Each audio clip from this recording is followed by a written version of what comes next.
Hola y bienvenidos al canal, mi nombre es Alejandro y hoy os voy a hacer un análisis fundamental de los estados financieros presentados por Uber Technologies. Vamos a empezar por la cuenta de resultados. Lo primero de todo que vemos es que respecto al trimestre del año 2021 ha habido un incremento del 236% de las ventas, mientras que los costes variables se han incrementado un 235%, lo que ha hecho que el margen se expanda un 1%. Por otro lado, vemos como los costes mayormente en todos los ámbitos se han incrementado y vemos como el total de gastos se incrementó un 165% respecto al trimestre del año 2021. Por lo tanto, vemos que hay una cierta mejora en cuanto a la pérdida de las operaciones. Vemos que este año únicamente se han perdido 482 millones de dólares, mientras que el año anterior se perdieron 1.524 millones. Si continuamos adelante nos damos cuenta que la empresa tiene gastos de intereses, por lo tanto muy probablemente vaya a tener deuda, luego lo confirmaremos en el balance. Y llegamos a un punto de la P&G en el que nos damos cuenta que la compañía pues o no le han salido las cosas como ella esperaba o lo está haciendo muy mal. Y es que la empresa pues tiene mucha exposición en inversiones financieras y vemos como en el primer trimestre del 2021 la empresa ganó 1.710 millones de dólares, pero sin embargo este primer trimestre del 2022 únicamente en un trimestre la empresa ha perdido 5.557 millones de dólares, lo que ha provocado pues que la empresa acabe perdiendo mucho dinero. ¿Y qué es lo que pasa? Pues que la empresa en este caso pues tiene muchas inversiones a largo plazo y la pérdida de valor de estas inversiones ha provocado que la compañía tenga estas pérdidas. Por suerte no es una salida monetaria ahora, porque como es una actualización contable, porque tenemos valor razonable de esas inversiones, por lo tanto estamos ante una situación extraña, ya que el dinero ya salió en otro ejercicio que fue una inversión. Sin embargo, por el deterioro de esas inversiones, porque tenemos un valor actual, pues nos vemos obligados a actualizarlo y por lo tanto consecuentemente obtenemos esta pérdida. Y pese a tener pérdidas, pues nos encontramos que este trimestre, a diferencia del anterior, vemos como la empresa paga 232 millones de dólares en impuestos, por lo tanto ha sido un trimestre bastante malo. Tened en cuenta que si se excluyen las pérdidas de las inversiones financieras, aún así la empresa sigue sin ganar dinero. Por lo tanto, nos encontramos que la empresa ha perdido unos 5.930 millones de dólares y lo que significa que ha perdido unos 3 dólares por acción. Es una empresa que tiene dilución y nos encontramos que la empresa el año anterior, en el mismo trimestre, tenía 1.800 millones de acciones en circulación, mientras que este año 2022, en este primer trimestre, hay en circulación 1.953 millones de acciones.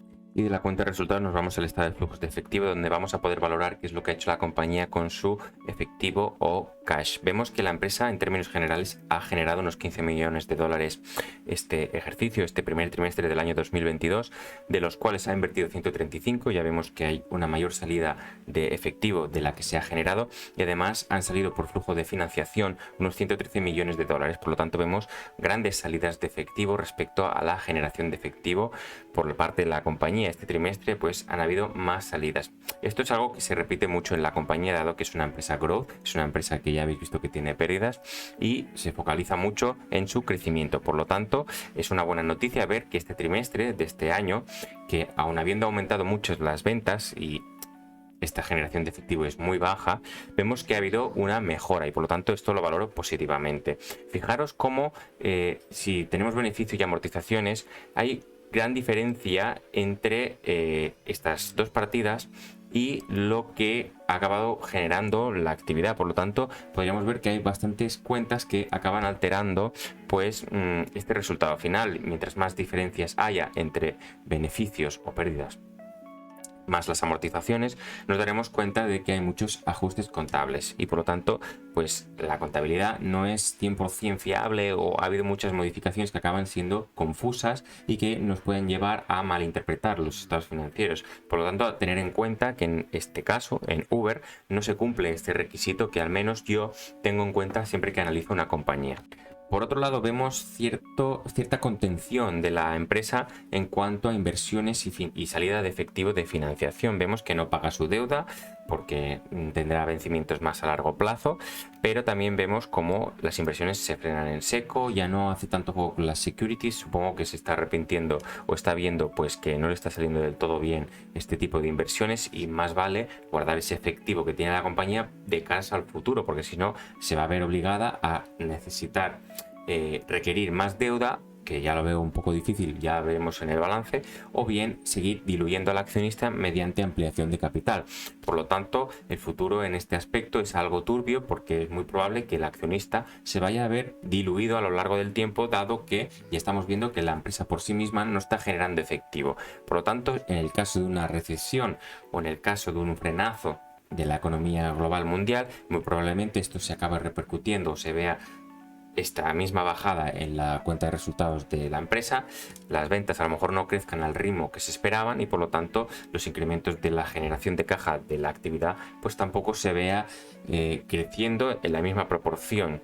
Por lo tanto, vemos que muy probablemente o esto mejora o la empresa vaya a necesitar capital nuevo para seguir creciendo y financiando su actividad.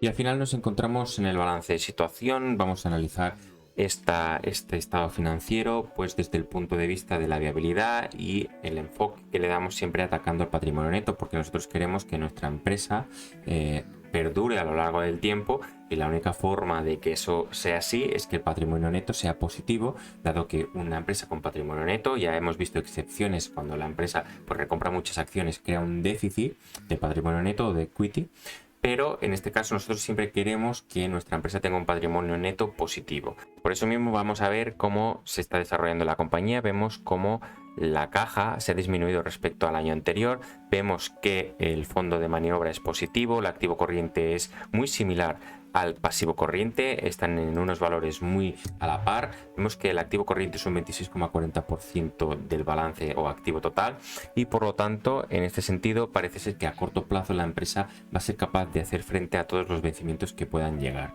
Pero vemos el gran fracaso de estas inversiones, al menos a corto plazo estamos viendo que la empresa está teniendo muy malos resultados. Vemos que estas inversiones, ya sean estratégicas o porque ellos han visto la necesidad de invertir en ellas, vemos que ha destruido valor, que las inversiones a valor razonable o a valor que tenían el 31 de diciembre del año 2021 eran de 11.800 millones, mientras que ahora, este año 2022, justo el 31 de marzo, estamos hablando de que posiblemente desde entonces a ahora aún las inversiones hayan bajado más. Vemos que han bajado casi un 50%, que ahora tenemos solo 6.247 millones de dólares en este concepto. Por lo tanto, si nosotros quisiéramos liquidar estas inversiones, veríamos que de lo que invertimos a lo que tenemos ahora hemos perdido eso, casi 6.000 millones de dólares. Y por lo tanto vemos que la empresa pues sí que tiene inversiones en planta propia y equipo, que son activos materiales fijos, pero que apenas ha habido un descenso, ni siquiera las amortizaciones le han afectado, o sea, se ha invertido lo justo para mantenerlo. Vemos que la empresa pues tiene bastantes activos intangibles, los cuales sí ha amortizado, han bajado el valor respecto al inicio del periodo, y vemos que la empresa tiene un goodwill que se ha incrementado apenas 15 millones de dólares y que suponen un 25,70% del activo total. Si lo comparamos contra el patrimonio neto, vemos que es casi el 100% de este mismo patrimonio. Por lo tanto, en el caso de que queramos o que las inversiones que hemos hecho, y ya fijaros aquí, el goodwill se genera a raíz de las adquisiciones de otras compañías, las cuales hay una diferencia del precio de compra con el valor contable, por lo tanto esa diferencia que se genera es el goodwill.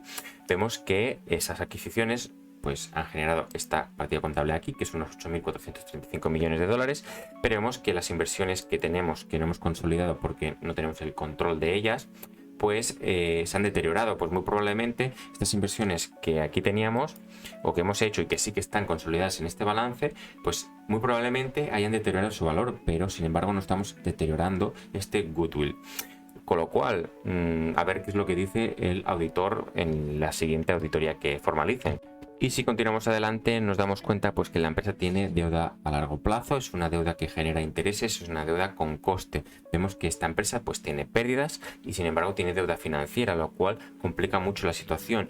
Yo valoro mucho pues que una empresa, si tiene deuda, es lícito que la tenga, veo bien que la tenga, yo no veo la deuda financiera que sea mala, pero si la empresa no genera efectivo, entonces sí que es muy mala, porque significa que no tiene capacidad de pago. Ahora mismo solo estamos generando 15 millones de dólares al trimestre, ya veremos si esto se mantiene en los siguientes trimestres, y tenemos 9.173 millones de dólares en deuda financiera, con lo cual la situación está algo comprometida. Si se nos vienen vencimientos, muy probablemente tengamos que acudir al mercado a través de ampliación de capital. Vemos que la empresa, no lo he puesto el gráfico esta vez, pero ha perdido mucho valor en bolsa, por lo tanto va a tener que diluir mucho al accionista para hacer pago de estas deudas a largo plazo. Y si tenemos en cuenta que esta deuda financiera es casi el 100% del patrimonio neto, tengamos en cuenta que el patrimonio neto son 8.916 millones de dólares. Yo estoy teniendo en cuenta únicamente los que pertenecen a los accionistas, no estoy teniendo en cuenta los non-controlling interests, es decir, los no minoritarios, porque al fin de cuentas estos no minoritarios es la parte de este balance que hemos analizado aquí que no pertenece a los accionistas de la matriz o de la compañía. Por lo tanto, tenemos nuestro patrimonio neto, por un lado, comprometido por el goodwill, o el fondo de comercio, y por otro lado, por la deuda financiera, que es bastante grande. Y al final nos damos cuenta que el patrimonio neto es un 27,17% del pasivo total. Si lo comparamos con el inicio del periodo, era el 37,28%, por tanto la compañía ha empeorado mucho su situación en tan solo un trimestre. Vemos que este patrimonio neto, pues a raíz de muchas ampliaciones de capital o salida a bolsa, pues ha acumulado unos 38.977 millones de dólares en capital, pero que se lo ha ido comiendo todo a raíz de pérdidas. Tiene un déficit por pérdidas de 29.556 millones de dólares. Esperemos que se frene la sangría, porque es de seguir así, de seguir perdiendo valor estas inversiones, de seguir perdiendo dinero a través de la actividad, nos vamos a encontrar que nos vamos a quedar sin patrimonio neto y por lo tanto la situación estaría muy comprometida. Y al final de cuentas, a modo de resumen, nos encontramos una compañía que crece a un ritmo brutal, que pese a ese crecimiento hay muchas cosas que se están haciendo bastante mal, como por ejemplo estas inversiones. Yo, a mi modo de ver, a no ser que sea súper necesaria esa inversión, considero que se está haciendo un mal uso del efectivo, porque ya vienen vencimientos de deuda a la compañía. Por muy a bajo coste que esté esta deuda, nos encontramos que tarde o temprano van a llegar vencimientos. Por lo tanto, la empresa va a tener que pagar y hacer un desembolso para poder hacer frente a esta deuda. En el corto o medio plazo la empresa no va a tener problemas, eso está claro, pero a una visión más a largo plazo las cosas han de cambiar mucho. Ya hemos visto que un incremento del 200% de las ventas no ha hecho que se genere mucha caja. Y yo creo que la empresa sabe que se vienen tiempos difíciles en la que se va a tener que enfrentar pues a una dura realidad, que es la realidad de obtener rentabilidades, que no únicamente se va a centrar en crecer ventas, sino que se va a centrar en la viabilidad de la compañía. Vemos aquí claramente un frenazo en las inversiones, vemos claramente pues una contención en el flujo de financiación de las actividades, es decir, obviamente no paga deuda, la tiene más a largo plazo, y ha de haber algo que esto haga revertir la situación. Está claro que estas inversiones que nos han provocado esta pérdida de aquí aún tienen un valor. Pues en el caso más extremo, a lo mejor la compañía pues podría deshacerse de estas inversiones y pagar esta deuda. Por lo tanto, tampoco la situación está tan comprometida, pero está claro que han destruido valor para el accionista y muy probablemente los accionistas se enfrenten a dilución. Bien, hasta aquí el vídeo de hoy, espero que os haya gustado mucho. Si os ha gustado, darle like, compartirlo y suscribiros. Hasta pronto.